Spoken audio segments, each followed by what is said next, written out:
พี่น้องเลยสร้างบางคนเพิ่นบ่ได้เสียงในนี่นะเห็นห้อยต่อกันเลย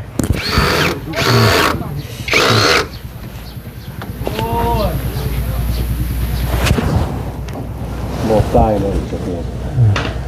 วีเกตไปทางลุม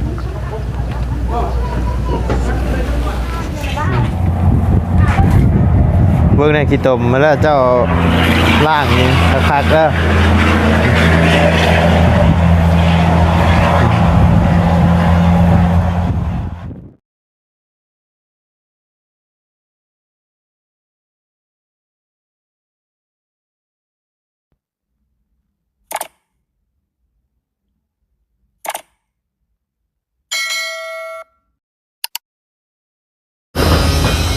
เนาะพี่น้องเลยเปิดคลิปเปิดภาพมาตอนนี้ก็ทางไอ้สร้างเพิ่นก็มาดำเนินการต่อแล้วทาง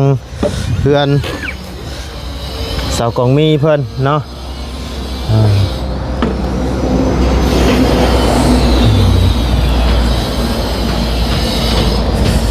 เฮ็ดได้บัดนี้คือจังได้มาขุดเอาดิน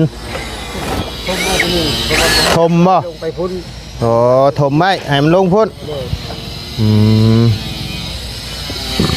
เรียกว่าขุดเอาดินนี่ไปถมเป็นคันบ่เป็นเรื่องของคนขุดอะไรขุดแล้วหรือบ่โดยแม่ละไวอยู่ได้เนาะแต่คนชมตามที่นี่เห็นมันเป็นคอยพุ่นมันลงเลยอันนี้เห็ดเป็นทางรถขึ้นเลยเนาะ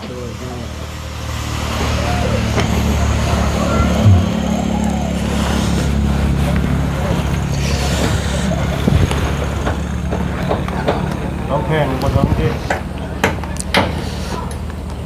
เดิมเนาะตัดต่อยจักมือได้ยุดนี่ไอ้ช่าง4 มื้อบ่4 มื้อเนาะผลเพิ่นมาผูกไว้ฮอดวันที่16ผู้สิเบิดยังสิมาอีกอยู่ได้นี่แต่มื้อนี้ใครแน่เห็นแดด2 มื้อเลย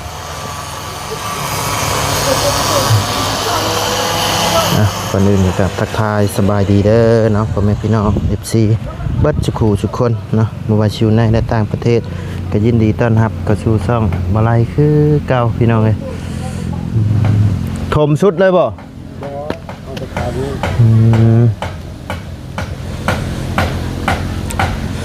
ได้พักเที่ยงกินข้าวอยู่บ่นี่ยาวเลยอ๋อเถอะบ่หิวข้าวบ่หิวก่อนเอามันบ่ได้เอาเนาะเฮ็ดให้ได้เอาเลย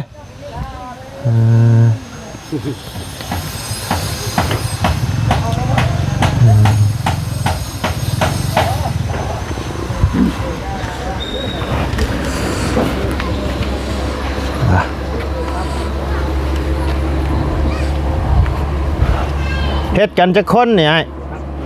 3บ่6 คน3 คนนี่บ่อ๋อแต่เก่าคือมี6แบ่งกัน3อยู่พุ่นบางคนเห็นที่บ้านเนาะสุดละ3เนาะพอดีกระเทินเนาะบ่ถึงใช่บ่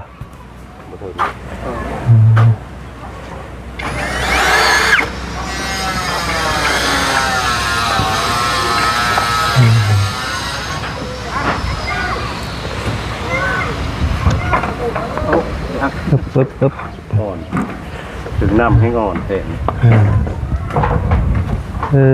นี่พอแล้วแกยังไม่เจ็บพี่เรานี่แบบบ่เห็นห้อยต่อเลยแล้วพี่น้องแบบเท่าเสียงเนาะโอเคงามพี่น้องสร้างบางคนเพิ่นบ่ได้เสียงในนี่นะเห็นห้อยต่อกันเลย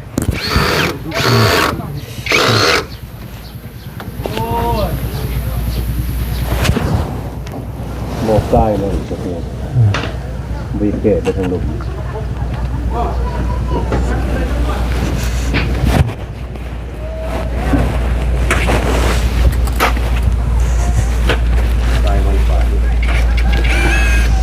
เดี๋ยวเบิ่งทางนี้ก่อนพี่น้องเลยเดี๋ยวเบิ่งทางเพื่อน เลี้ยงเพิ่นก่อนเนาะทางนี้ก็โอ้สิแล้วละบ่แล้วละบ่เลยในโอ้ย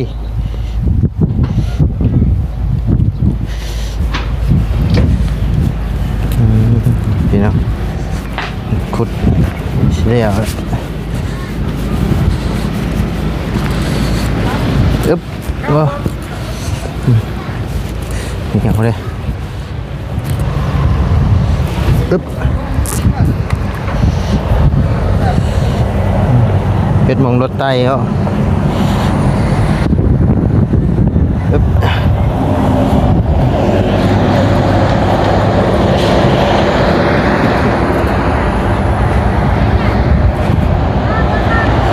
อึ๊บ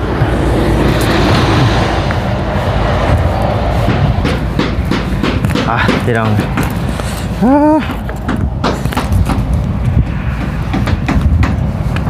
แก้ไขไปก่อนพี่น้องเลยเพื่อบ่ให้น้ำมันเซาะถึงเฮือนเนาะ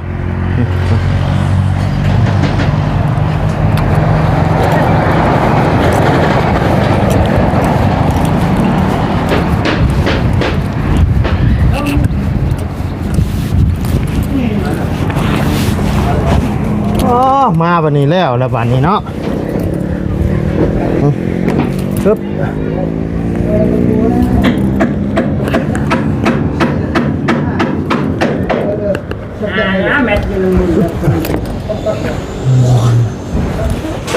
โอ้งามเนาะสีนี่เนาะเฮ็ดทางเทิงก่อนเฮ็ดทางในกันเนาะไวดิมืออื่นแล้วมืออื่นเนาะแล้วว่ามืออื่นช่างฮะมือแล้ววะไม่นี่ก็แล้วทางในนี่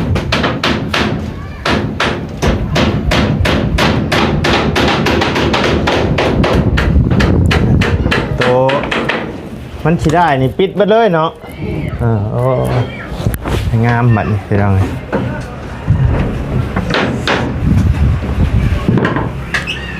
งาม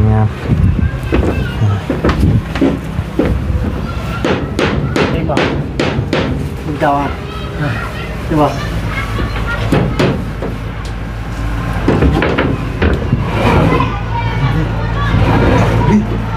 นี่ใช่ป่ะ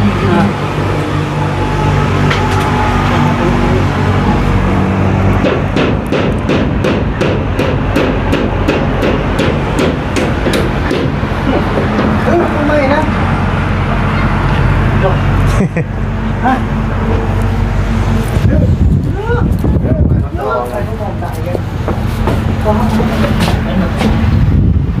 เป็นประตูอยู่ดิฮะเห็นตะปูป่ะเฮ้ยเบิ้งโมเห็นอยู่ดิเลยฮะโมเห็นอ่ะไปทำไม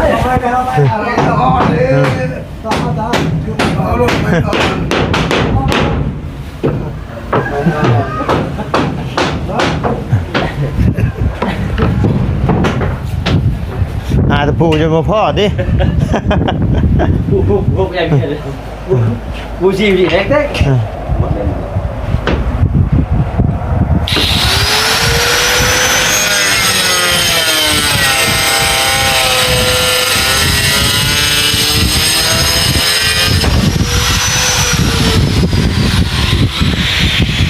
โอ้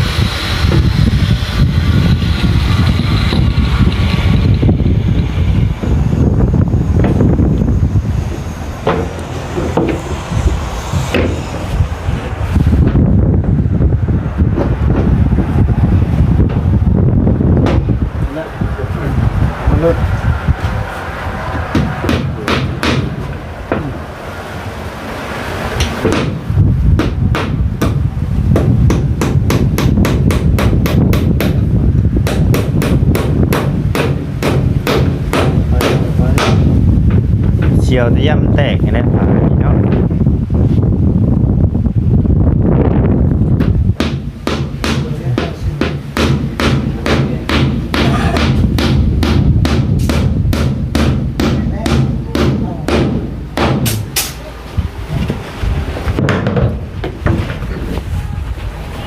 น้ำมันคือเดืองฮะ น้ำกินบ่น้ำพลบ่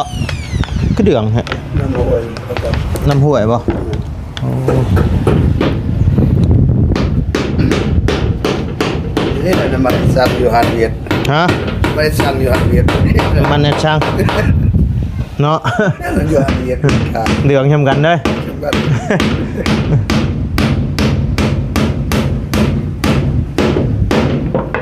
แล้ว โอ้คือตัวนี้สิเข่าไอ้บ่สิเข่าบานประตูก่อนบ่จังไสสิได้ทาสีบานประตูก่อนได้อเนาะ เดี๋ยวก็ซาตำรังเอา อ่า โชว์ไปดูนี่ จานลาเพิ่นชื่อมาให้แหละแต่ว่า ซื้อเลย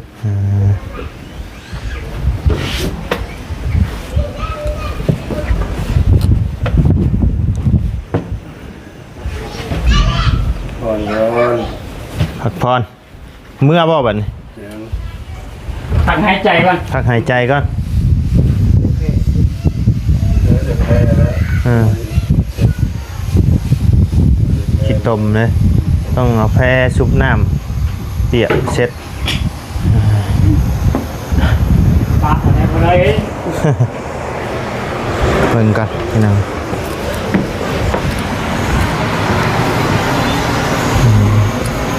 ประมาณนี้เนาะงามเนาะสีนี่เนาะ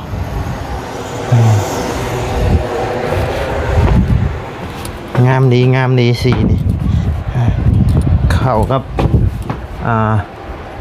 สีเสาเลย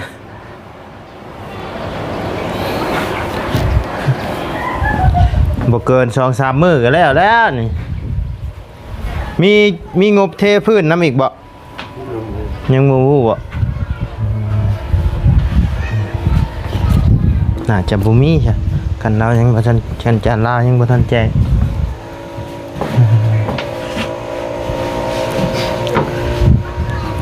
ลูกน้องไม่ใช่เบิดลูกน้องคือเห็นมาแต่ 4-5 คน แพ้เวียด ท่าเวียกบ่จะบ่ได้มาแน่นี่เจ้าก็คิดเงินให้บ่นี่บ่ได้คิด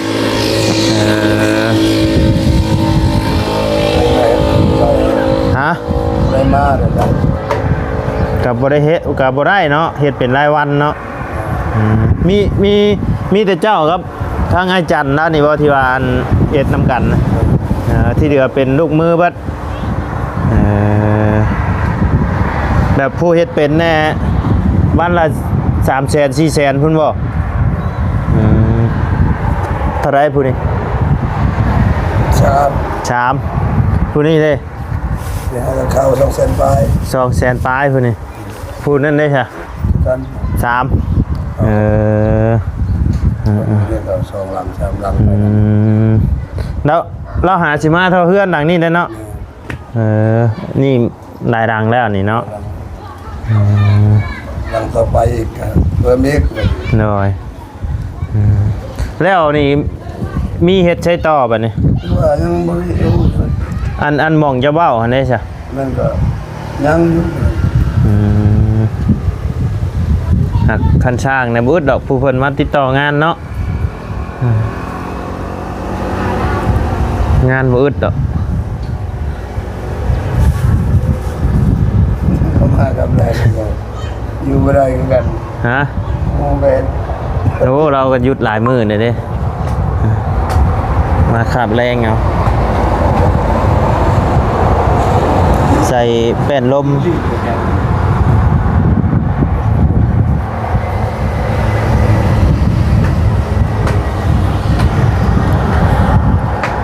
นะครับนี่แต่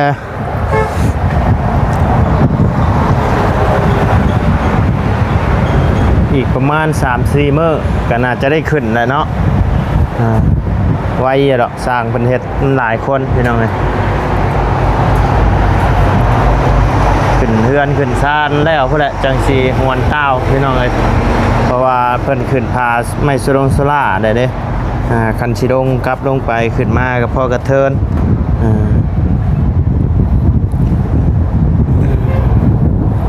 เลิกเมื่อบัดนี้เนาะโอ้ไปแบกพาสุราบ่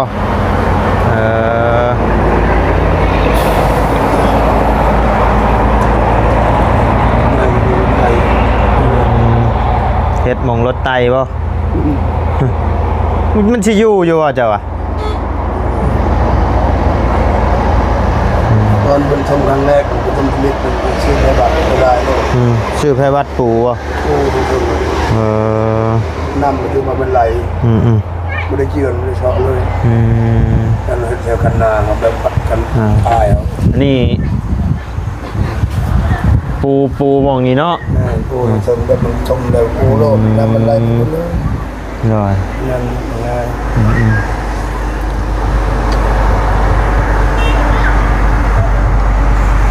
นี่น้ำดินมันไม่ทันได้แน่นเนี่ย แมน มันลงมาแล้วมันก็เกี่ยงทุกคนชมอยู่เลยเป็นสุขภาพรถผมจะส หน่อย น้ำมันไหลวิดเลยปีหนาวดินมันก็แข็งแล้ว แมนอันนี้ลำบากทางขึ้นทางนี้อีกเนาะเฮ็ดนี่จังไดมันก็บ่อยู่ได้เพราะว่าหม่องนี้เราขุดยังบ่ทันดงครับนี่มันบ่ได้ค่อยเลย มันค่อยมาพี่หลายกว่าแล้วขุด ทั้งนั้นคือเขาบอลน้ำลงเลย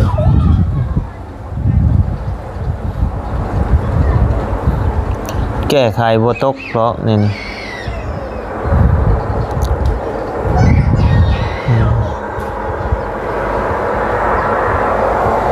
สร้างมาจักร้อยอันผาไม่สละ 135กั้นแบบเดียวกันบ่กับเพื่อนจะดีแบบเดียวทรงเดียวบ่เลยเนาะตัวนี้สูงกว่าหน่อยนึงเนาะ10 เซนนะคือ10 เซนประมาณในแผ่นหนึงเนาะ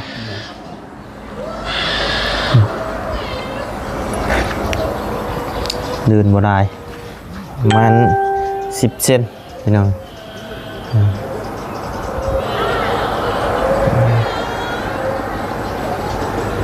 ปูนก็อยู่พุ่นนะเพิ่นเอาไว้พุ่นได้ปูนมาส่งมันเพิ่นขึ้นบ่ได้เพิ่นขึ้นบ่ได้นะธรรมดาจะพ้องเรื่องกับแบกบ้านแบกอย่างนั้นบ่มาเลยซอยกันแค่นี้เดี๋ยวเพิ่นมาเดี๋ยวจังบอกเพิ่นนั้นแบกขึ้นมาให้มันอยู่ไกลกะ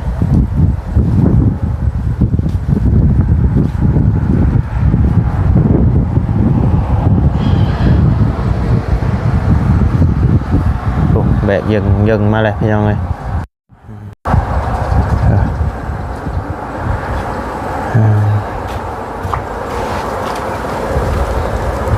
รถมันขึ้นมาพี่พอได้คันว่าดินแห้งได้อยู่ฝนมันตกฮะแค่ได้ว่าแค่เยี่ยมโอ้ยปัดเกือบโบได้เอาจักเทื่อหรอกตัวนี้บ่ห้องยาสิเอานะโดยงามเลยงามสบายดีโดยสบายดีเด้องามสีนี่พี่น้องเลยเจ้าเลือกเองบ่สีนี่โดยมันยังดังเล่อยู่ป่ะดังเด้แน่ไหนเจ้าย่านมันบ่งามงามแล้วแต่ว่าเอายังมักสีนี่งามเพิ่งอ่ะอ้าวตัวไปวัดไปทางนั้นมันกระปิวใช่ตาเลย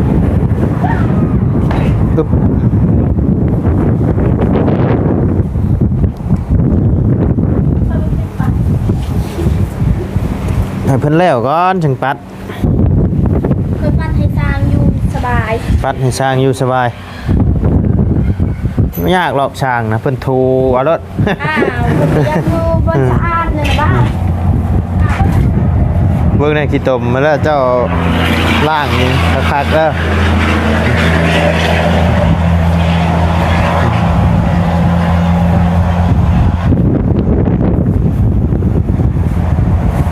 ด่างสะอาด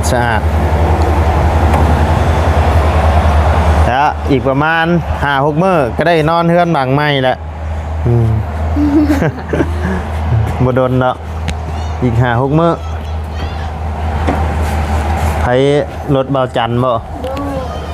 เบาจันมาแล้วพี่น้องเราตกใจฮะเราตกใจอ่ะตกใจเพราะว่าสิชอบตอนนี้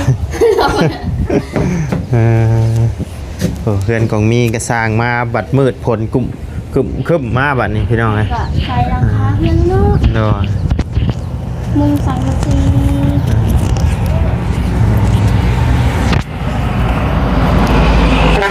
อ้ตกใจวัด ป้าเขาซูมแทบไป สูงเลยดีเนาะมืดเลยโอ้ มันมืดนะอยู่มุมไหนมันจึงสิแจ้งนี่พี่น้องเลยก็เอากระแบกไกลแน่หน่อยนึงพี่น้องเลยเพราะว่าจะจึงได้สะพลผ้าอากาศมันบ่เป็นใจเนาะเช็ดช่วงหน้าฝนเนาะ